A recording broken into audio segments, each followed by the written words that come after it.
இன்றைக்கி நான் உங்களுக்கு ஒரு குட்டி ஸ்டோரி சொல்ல போகிறேன். ஒரு பாலைவனத்தில் 2 சப்பாத்தி களி இருந்துச்சாம். அப்போ அங்கே வந்து ஒரு டூரிஸ்டர் ஒரு ரோஜா செடியை அந்த சப்பாத்தி களி 2க்கும் நடுவில் நட்டு வச்சு கொஞ்சம் தண்ணி ஊற்றிட்டு போனாராம். கொஞ்ச நாள் கழிச்சு அதுக்கு தண்ணி பத்தலையாம். அந்த ரோஜா செடி வாடி போய் இருந்துச்சான்.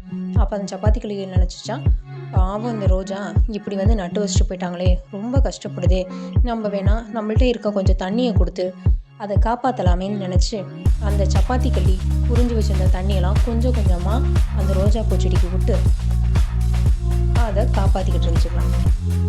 அப்போ அந்த 2 சப்பாத்தி களியும் அந்த ரோஜா வளர்ந்ததை பார்த்து ரொம்ப மகிழ்ச்சியாக இருந்துச்சான். எவ்வளோ அழகாக, எவ்வளோ ஸ்டைலாக இந்த பூ வந்து வளர்ந்துருக்கு பார்த்தியா அப்படின்னு சொல்லி, நம்ம பார்த்து வளர்ந்த பிள்ளை அப்படின்னு சொல்லி அந்த ரோஜாவை அவ்வளோ கண்ணும் கருத்துமாக அந்த 2 சப்பாத்தி களிகளும் எந்த பிரச்சனையும் வராமல் காற்றுல தடுத்து, மழையில் தடுத்து, எந்த விதத்துலேயும் அதுக்கு எந்த சேதமும் வராமல் அவ்வளோ ஜாக்கிரதையாக பார்த்துக்கிட்டு இருந்துச்சான். ஆனால் அந்த ரோஜா அப்படி நினைக்கல. நான் எவ்வளோ ஸ்டைலாக அழகாக இந்த இடத்துல இருக்கேன், என் பக்கத்தில் அருவ இருக்கிற மாதிரி 2 சப்பாத்தி களி இருக்கிறனால ஐயோ என்னோட அழகே இங்கே பாழா போகுது அப்படின்னு சொல்லிட்டு அந்த 2 சப்பாத்தி களிகள் மேலே அது கோபப்பட்டுச்சான். அந்த ரோஜா அவ்வளோ பேசியும் அந்த சப்பாத்தி களிகள் எதுவுமே பேசாமல் வாயை மூடி அமைதியாக இருந்துச்சான். அப்போது கொஞ்ச நாள் கழிச்சு அந்த சைடு வந்த ஒரு டூரிஸ்ட் சில பேர் வந்து என்ன பண்ணாங்களாம், அந்த சப்பாத்தி களிக்கு நடுவில் ஒரு ரோஜா செடி இருந்ததை பார்த்து, வா இந்த ரோஜா செடி எவ்வளோ அழகாக இருக்குன்னு சொல்லிட்டு டக்குன்னு அதை வேரோடு பிடுங்கிட்டாங்களாம். பிடுங்கி அவ்வளோ நேரம் வச்சு பார்த்துட்டு எல்லா ஃபோட்டோஸ் அது இதுன்னு எல்லாமே எடுத்து இன்ஸ்டாவில் போஸ்ட் பண்ணி, ஃபேஸ்புக்கில் வச்சு, ஸ்டேட்டஸ் வச்சு எல்லாம் வச்சதுக்கப்புறம் ஓகே நம்மளோட வண்டி ரெடி ஆகிடுச்சு, வாங்க போகலாம் அப்படின்னு சொல்லி சொல்லும் போது அந்த ரோஜாவை தூக்கி அப்படியே அந்த சப்பாத்தி களிக்கிட்ட வீசி விட்டுட்டு போயிட்டாங்களாம். அந்த சப்பாத்தி களிகள் அப்பொழுதும் அமைதியாக தான் இருந்துச்சான்.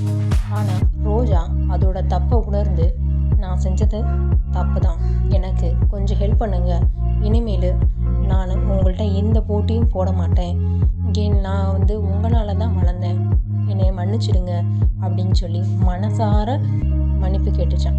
உடனே அந்த சப்பாத்தி களிகள் திருப்பியும் அவங்களோட 2 பேர் தண்ணியும் கொடுத்து அந்த ரோஜாவை உயிர்ப்பிச்சாங்களாம். திருப்பவும் 3 பேரும் சேர்ந்து நல்லா சந்தோஷமாக ஜாலியாக அந்த பாலைவனத்தில் அவங்களோட வாழ்க்கையை கழிச்சாங்க. இந்த கதையின் மூலமாக நான் உங்களுக்கு சொல்ல வேண்டிய விஷயம், நம்ம பார்த்து வளர்ந்த பிள்ளை நம்மளை கேவலமாக பேசுகிறானேன்னு என்றைக்குமே நினைக்காதீங்க.